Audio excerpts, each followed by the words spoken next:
Gregory Hartley here, 3-time Olympic medalist and world champion in track and field. Thank you all for coming over to this channel. If you are new to the channel, please go ahead and subscribe so when we post videos you can get that notification. Today we're going to go straight to the point. We're going to talk about Elaine Thompson-Herah, who opened up her 100-meter season with a pretty decent time. And I know a lot of people are saying that the race was not impressive, but I will tell you why, for me, it was a great run by Elaine. She said a lot of things after the race. I'm going to touch on some of the things that she said. I'm pretty impressed with some of the things that she said because it's one of the first time I see Elaine is able to express how she truly feels without putting on that mask. I am happy where she is in terms of the determination, the drive, the mental strength that she's trying to get back into the groove. So I'm going to cover that, but I want you to hear the interview that she did. All credit will go to Trackside. I first heard it on Coach's Desk, but I think the original video is from Trackside. So please go over to their channel and support it because they're doing a great job in terms of bringing content so people like myself can use to make a good case in terms of what is good and what is bad. I also want to take the time to say that we should always support our athletes, whether you're a fan or not, because some of the things that Elaine said is really touching, and I can relate to it because I went through a similar path. It's never a good place to be when you're an athlete, and the support that you get is going to be great. So listen to the interview, and then I'm going to come back and give you my perspective on why I think the race was a good run, and also why I believe that some of the things that she said is setting her up to do great things if she can stay focused. Here's the interview. Honestly, I'm feeling good despite the fact that I've been out so long. It has been a challenging one, but I still hung on. I almost gave up.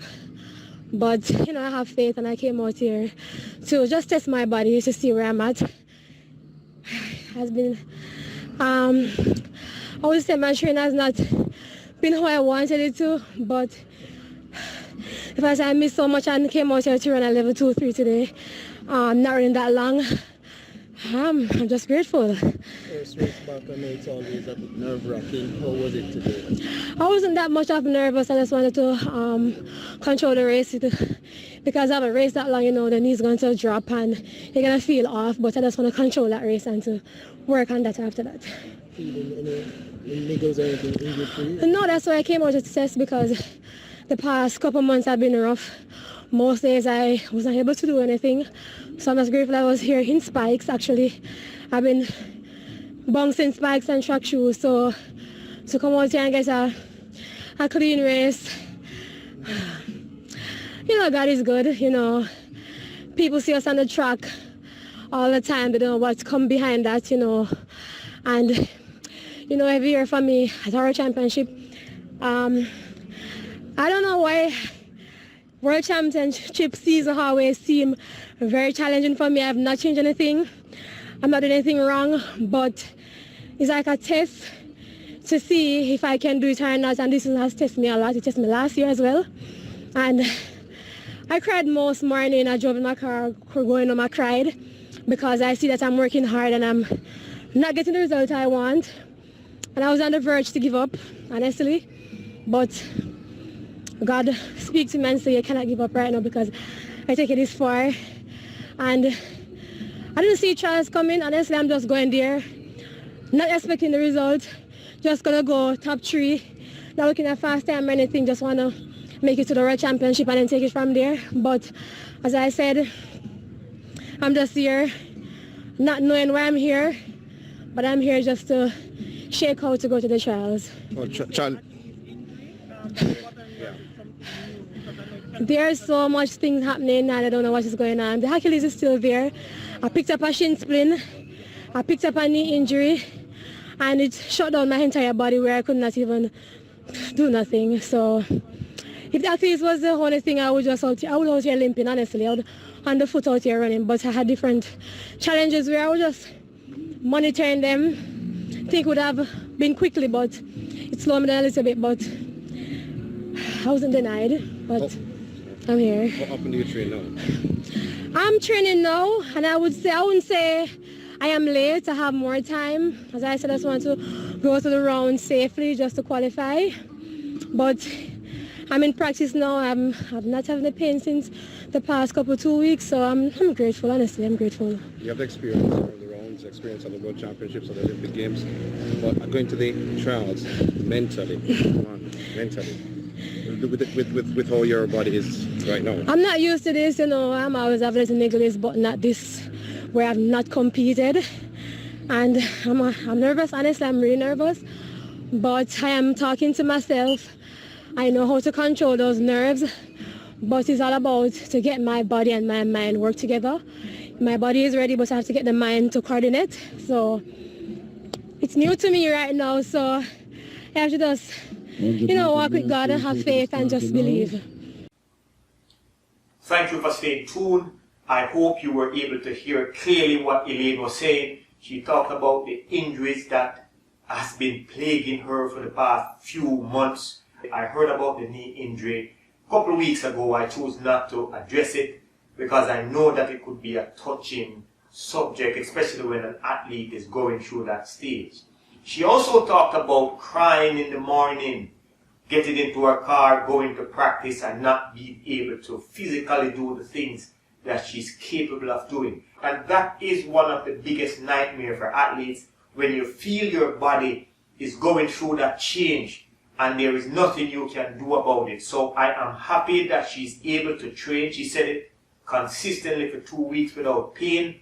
But she talked about her mental state, that she feels as if she's in a dark place and she's having doubts, and she's hoping that she can get her mind and her body to be one. Now I can tell you that is a very dark place. But what Elaine did, she lowered the expectations that we as spectators and journalists and fans and supporters will have of her within the next 2 weeks of trials, because she's telling you that she's not at her best, but she's fighting through. She's a double Olympic champion, so I am confident that if things start to pick up within the next week and a half, that she will go into the trials feeling good about herself, and knowing that she is an underdog, and she made it clear to the public that, look, I've been going through my dark days, do not have a lot of expectations of me for this year, but I'm going to come out and I'm going to give my best. And that is what you want athletes to do. You want them to not be afraid to fail. You want them to come out and give them their best effort. And it is important that we as supporters and spectators and journalists and family members be understanding, because athletes do not go out there with the intention to fail. In fact, they go out there with the intention to do great, but sometimes we find ourselves in a situation where it will take more than our effort. And this is why, as an athlete, I encourage you all to have good teams of individuals around you, so they can make sure that you have the proper perspective going into every championship.